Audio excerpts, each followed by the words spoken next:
প্রিয় এসএসসি শিক্ষার্থী, ছোট ভাই এবং আমার ভাতিজারা, সবাইকে আজকে আমি দুটি মেসেজ দিতে চাচ্ছি তোমাদেরকে, যেটা আমার কথা একটু ভালোভাবে বুঝো এবং বোঝার চেষ্টা করো তোমরা। যে আজকে যে বিষয়টি নিয়ে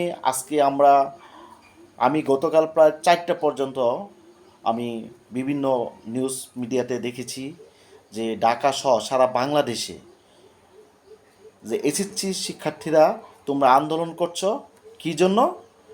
যে শিক্ষামন্ত্রী এহসানুল হক মিলন স্যারের পদত্যাগ চাও।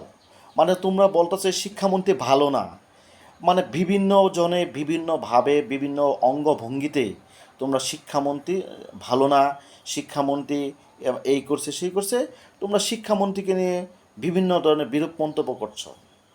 বেশ ভালো কথা মন্তব্য করছো। একটা কথা মনে রাখো, উনি হচ্ছে শিক্ষামন্ত্রী, আর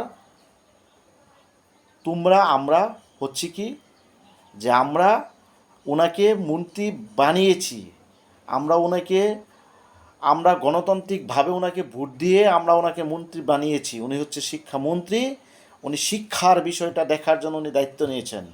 তাহলে একজন শিক্ষামন্ত্রীকে তোমরা আমরা বিভিন্নভাবে ওনাকে আমরা কথা বলছি।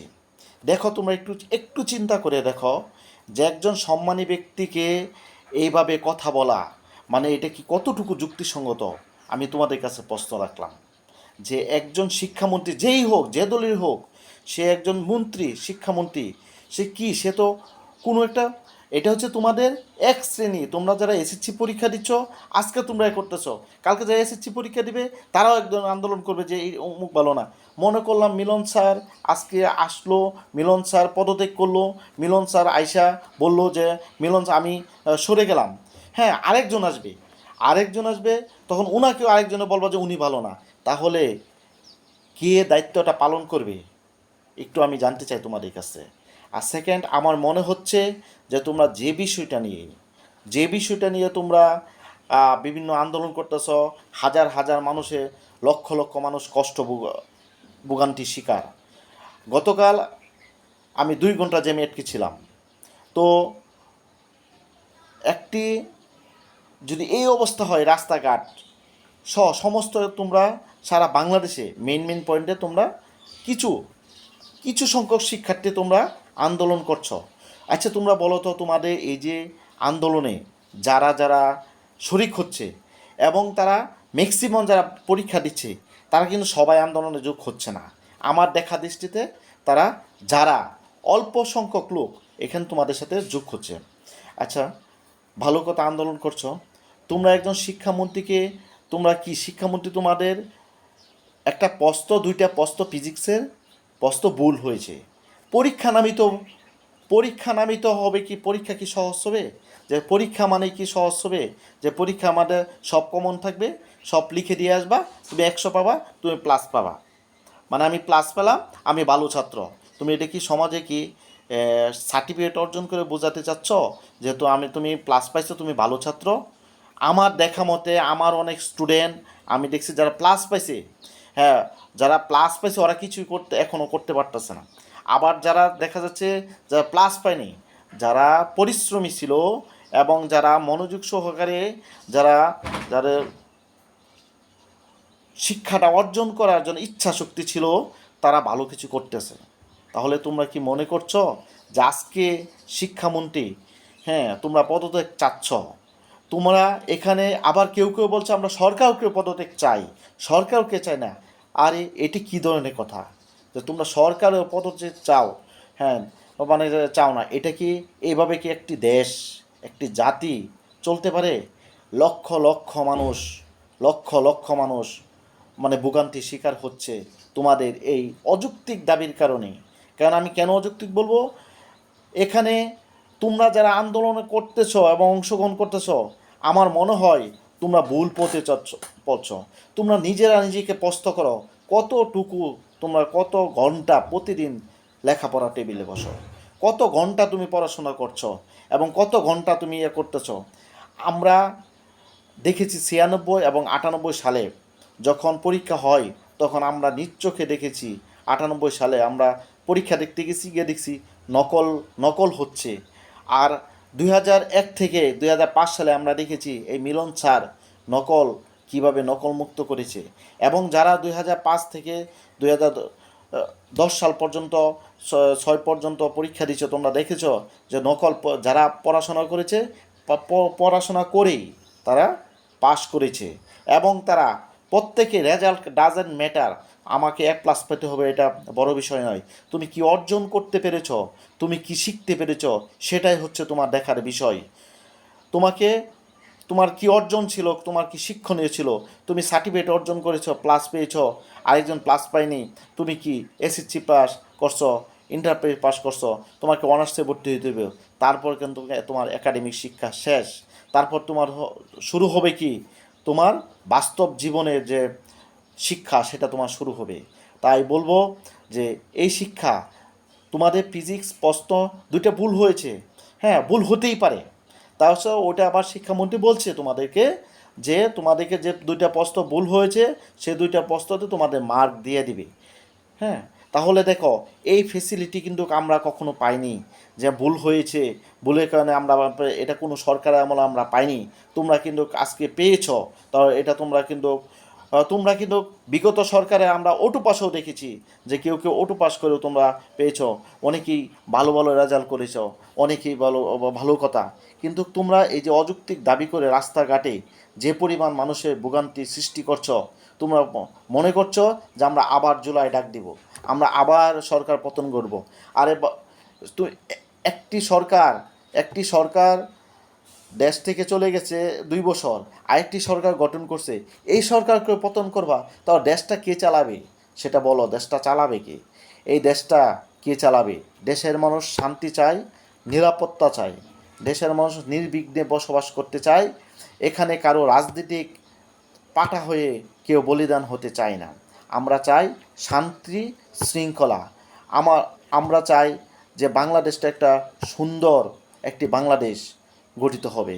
তার মানে এই নয় যে দফায় দফায় আন্দোলন হবে, দফায় দফায় পদত্যাগ চাবো, এটা কিছুতেই কাম্য নয়। আজকে তোমরা গুটি কিছু শিক্ষার্থী, SSC পরীক্ষার্থী তোমরা আন্দোলন করছো, এখানে কিন্তু সারা বাংলাদেশের ছাত্র সমাজরা আন্দোলন করতেছে না যে আমরা শিক্ষামন্ত্রী পদত্যাগ চাই। তোমরা কেন আন্দোলন করছো? তোমরা আন্দোলন করছো তোমাদের স্বার্থ হাসিলের জন্য, যে আমরা SSC পরীক্ষা আমাদের খারাপ হয়েছে, আমরা আবার SSC পরীক্ষা চাই, আমরা আবার SSC পরীক্ষা থেকে আমরা পরীক্ষা দিব, আমরা ভালো রেজাল্ট চাই, আমরা সবাই A+ পাবো। আরে সবাই প্লাস পাবা, তারপর কি করবে? প্লাস সার্টিফিকেট দিয়ে কী হবে যদি তোমার নৈতিকতা শিক্ষা না থাকে? আজকে যেভাবে মিলন স্যারকে নিয়ে যেভাবে কথা বলছো, তুমি দেখো সে একজন মন্ত্রী, সে যে দলেরই হোক সে একজন মন্ত্রী, তাকে কি এইভাবে কথা বলা যায়? এটা হচ্ছে আমাদের নৈতিক শিক্ষা। আমাদের কথাবার্তা যদি নৈতিকতায় না থাকে, তে শিক্ষা দিয়ে কি হবে? শিক্ষা দিয়ে তো কিছু হবে না, এর সার্টিফিকেট দিলে তো কিছু হবে না। তাই আমরা বলবো যে তোমরা কারো রাজনীতিক ইন্ধনে পা দিও না। তো সুন্দর ভবিষ্যৎ এবং সুন্দরভাবে সবাই, একটি পরীক্ষা খারাপ হচ্ছে, জীবনে বহু পরীক্ষা দিতে হবে, এক পরীক্ষাতে তোমার জীবন সফল হবে না, জীবনে অনেক ধাপ পেরিয়ে তোমাকে সফলতা অর্জন করতে হবে। এই পরীক্ষা থেকে শিক্ষা নেও, এই পরীক্ষাতে তুমি নিজেকে প্রিপারেশন করো, প্রস্তুতি করো যে তুমি কিভাবে জীবনকে অতিক্রম করবা, তাহলেই তুমি সফলতা অর্জন করতে পারবা। সফলতা এত সহজ না। আমরা যখন পড়াশোনা করেছি, আমরা কোনো প্রাইভেট টিউশন আমরা করতে পারি নাই, কিন্তু আমরা নিজেকে প্রতিষ্ঠিত করতে সক্ষম হয়েছি। আর এখন দেখো আমরা আমাদের ছেলেমেয়েদের পিছনে হাজার হাজার টাকা খরচ করেও তাদেরকে মানুষ করতে পারছি না। এটা হচ্ছে আমাদের ব্যর্থতা। কারণ হচ্ছে কি, আমরা শুধু তাদেরকে টাকা খরচ করছি, তাদের নৈতিকতা আমরা শেখাচ্ছি না। এই জন্য আমাদের ছেলেমেয়েরা আমাদের কাছ থেকে নৈতিকতা শিখতে পারছে না। কারণ কি, তারা অভাব বুঝতেছে না, অভাব বুঝে নেয়, এই জন্য সে সঠিক শিক্ষাটা সে পাচ্ছে না। আমরা যেমন অভাব বুঝেছি, অভাবে তারা কষ্ট পেয়েছি, তেমন আমরা কি শিক্ষাটাকে আমরা ওইভাবে আমরা কি মূল্যায়ন করেছি, এবং এখন আমরা কি ওইভাবে মূল্যায়ন করতে পারছি না। তাই আমার তোমাদের কাছে বিনীত রিকোয়েস্ট থাকবো, কোনো মন্ত্রী এমপিকে দেখার জন্য অনেক বড় বড় অনেক উচ্চপদস্থ লোক রয়েছে, তারাই করব। তোমাদের যা দাবি, যৌক্তিক দাবি উপস্থাপন করবা, এটাই স্বাভাবিক, কিন্তু যুক্তির দাবি এই নয় যে কোনো সরকার পতন করতে হবে, এই সরকারকে চাই না, অমুক সরকার আসবে, অমুক সরকার ভালো চালাবে, ও ও ভালো ছিল, ও খারাপ। এগুলো হচ্ছে অযৌক্তিক কথাবার্তা। আর আমরা দেখলাম যে বিভিন্নভাবে তোমাদের এই আন্দোলনকে ঘিরে তোমাদেরকে বিভিন্নভাবে বিভিন্ন লোকজন মানে কি বিভিন্নভাবে ছাত্র সেজে তোমাদের ভিতর ঢুকে যাচ্ছে। এটা তোমাদের লক্ষ্য রাখতে হইব, লক্ষ্য রেখে চলতে হইব।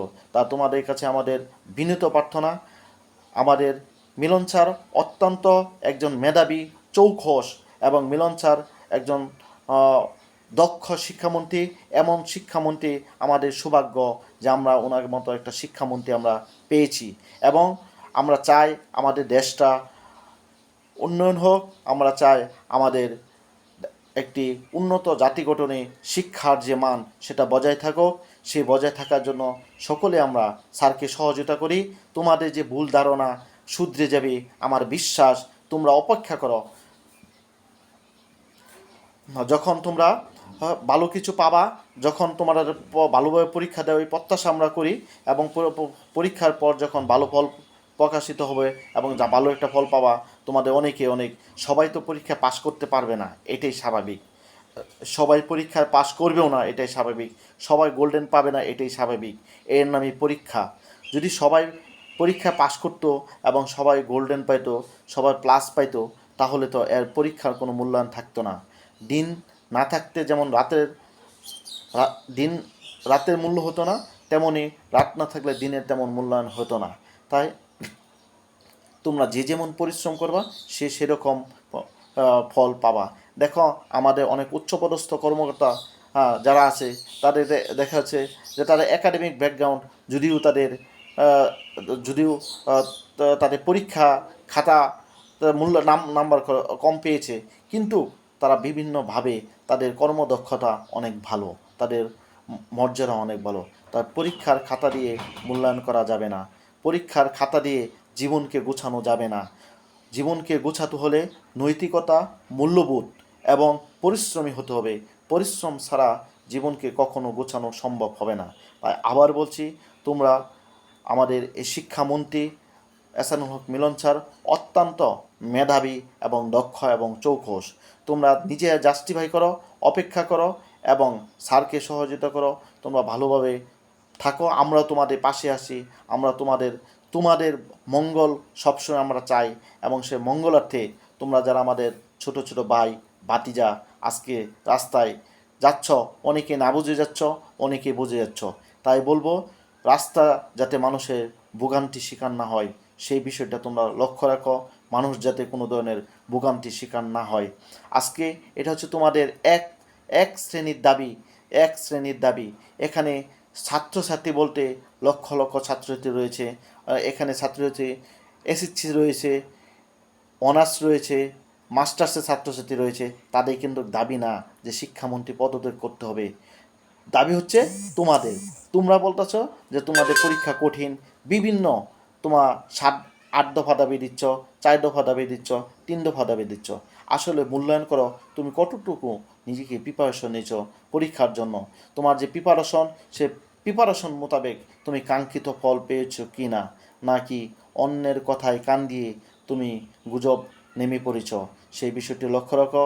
আশা করি তোমরা আমার কথাগুলো বুঝতে পেরেছ, এবং মানুষের যাতে দুর্ভোগ না হয়, মানুষ যাতে কষ্টে জীবনযাপিত না হয়, রাস্তাঘাটে মানুষের যে অবস্থা সেই দিক লক্ষ্য রেখে তোমরা এই আন্দোলন থেকে সরে আসবা, এটা আমাদের প্রত্যাশা। খুদা হাফেজ।